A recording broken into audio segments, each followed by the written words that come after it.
Allez, Swap Série épisode 27.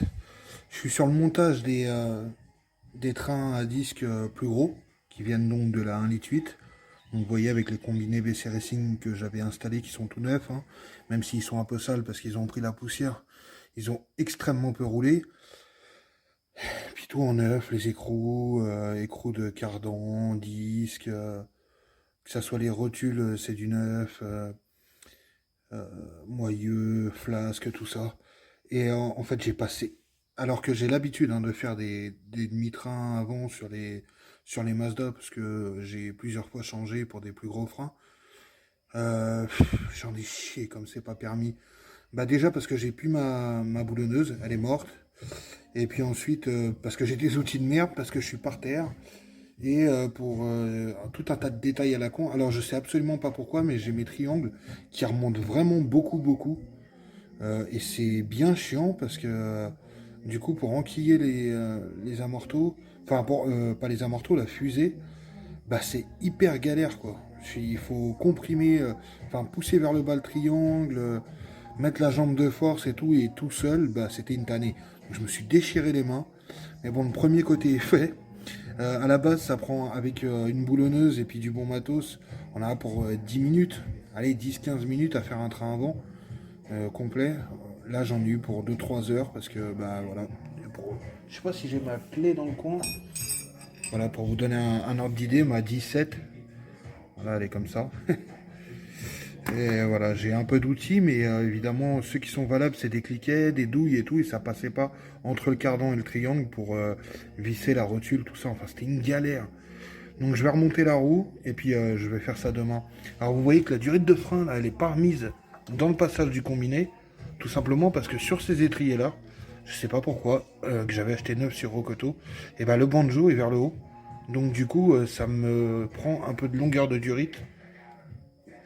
Et donc ça repasse pas dedans, mais j'ai braqué des deux côtés à fond, il n'y a aucun risque que ça touche quoi que ce soit, donc voilà. Au pire des cas, je mettrai une sorte de petit riselant pour guider au moins jusque là, en laissant du mou pour pas que ça tire sur la durite, et puis voilà, pour éviter qu'elle se balade de trop.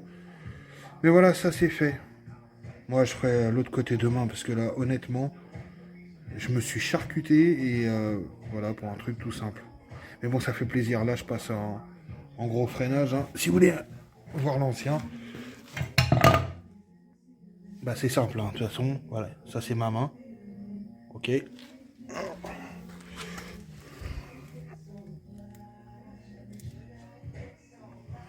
Voilà.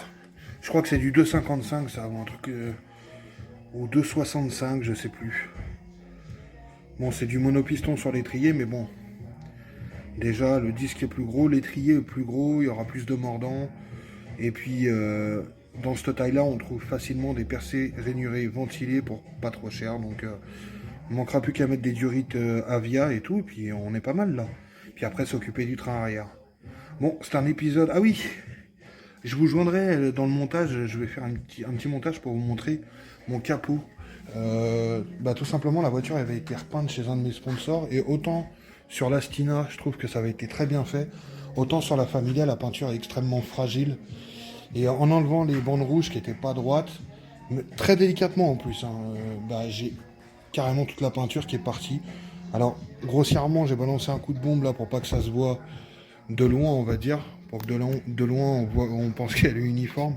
Mais si on regarde bien, on a l'impression que c'est une carte du monde et que là, il y a un immense fleuve qui traverse. Je suis dégoûté, comme vous le savez même pas, parce que moi, j'avais pas demandé à avoir de tarif préférentiel ni rien. Tout ce que j'avais demandé, c'est combien il me prenait pour me faire une peinture. Et du coup, bah, comme on était potes, hein, j'imagine qu'ils se sont dit, bah vas-y, c'est pas grave, de toute façon, c'est une voiture de piste, on va pas s'emmerder. Et résultat, la peinture se barre de partout, donc je suis ravi. Il va falloir que je refasse une peinture sur cette voiture, parce qu'il est hors de question que j'arrive pas. J'ai toujours eu des voitures où soit l'esthétique était bien, mais la mécanique, elle était normale, quoi. Soit c'était la mécanique qui était bien, l'esthétique pourrie. Là, j'étais à deux doigts d'avoir les deux. Il est hors de question que je m'arrête pour une peinture. Donc tant pis, je referai une peinture, mais je lâcherai pas l'affaire. Voilà. Et puis il faut encore que je m'occupe de mes longues portées, que je recable ça bien propre avec des connectiques que j'avais achetés. Mais déjà, ça fait plaisir. Et puis quand je vais mettre la JR, s'il me reste de la batterie pour vous filmer ça, ça fera toujours beau l'étrier rouge derrière la JR blanche avec la voiture noire, les bavettes rouges. Il y a un petit truc quoi. Bon allez, j'arrête pour cet épisode. Salut. Oui, il faut que je passe un coup sur mes jantes. Mais quel plaisir. En plus c'est marrant, bon, c'est pas fait exprès que les écrous soient dorés. Je les ai achetés neufs, ils étaient comme ça. Mes petites jantes blanches, étrier rouge, les écrous dorés. Il y a un petit matching sympa, n'empêche. Avec les bouchons de valve Mazda. Bon, ça, c'est les trucs eBay, hein, mais on s'en fout, c'est un bouchon. Voilà. Le petit rendu. On n'aura plus qu'à nettoyer les jantes. Puis à faire les écritures blanches sur les pneus, parce que je trouve que ça donne un style agressif, mais direct. Allez, c'est parti, je rentre chez moi.